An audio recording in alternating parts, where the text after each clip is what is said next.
ఒకరోజు చంపేసుకున్నా సార్, తొందరగా సార్.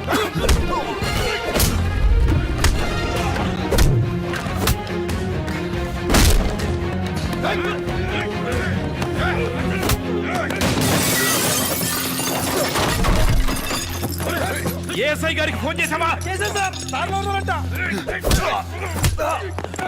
ఆపండి.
ఖచ్చితంగా హత్య చేసింది వీడేనయ్యా, లేకపోతే పారిపోవడానికి ఎందుకు ట్రై చేస్తాడు?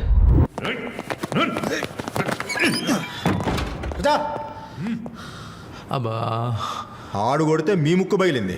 సోదా బై మిస్టేక్ తగిలి ఉంటుంది లేవయ్యా.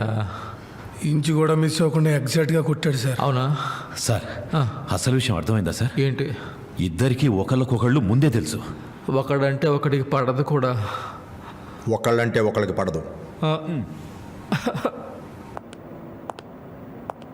Morning Yamu, I was expecting you. ఏమైంది? యూనిఫామ్లో కూడా అచ్చం పెళ్లి కూతురులా ఉన్నావు. స్టేషన్ నుంచి హెయిర్ శాంపిల్స్ రాగానే టెస్ట్ చేశాను. మర్డర్ స్పాట్లో దొరికిన హెయిర్ శాంపిల్ డిఎన్ఏ మీరు పంపించిన హెయిర్ శాంపిల్ డిఎన్ఏతో పర్ఫెక్ట్గా మ్యాచ్ అయింది.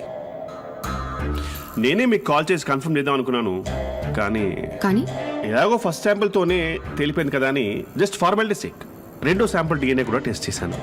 ట్విస్ట్ ఏంటంటే స్పాట్లో దొరికిన హెయిర్ శాంపిల్తో మొదటి సస్పెక్ట్ డిఎన్ఏనే కాదు, రెండో సస్పెక్ట్ డిఎన్ఏ కూడా పర్ఫెక్ట్గా మ్యాచ్ అయింది.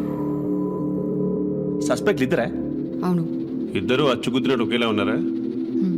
డిఎన్ఏ కూడా యాస్టిస్గా ఉందంటే మీ కస్టడీలో ఉన్న ఇద్దరు ఐడెంటికల్ ట్విన్స్. సిద్ధార్థ్ పుట్టిన 15 సెకండ్లకి నేను పుట్టాను.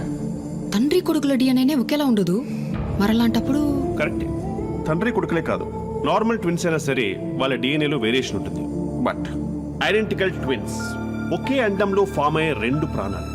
సో జిరాక్స్ కాపీలా ఒకేలా ఉండడమే కాదు, వాళ్ళ డిఎన్ఏస్ కూడా యాస్టిస్గా సేమ్ ఉంటాయి. సో ఫైనలీ ఈ ఎవిడెన్స్ వల్ల ఎలాంటి యూజ్ లేదు.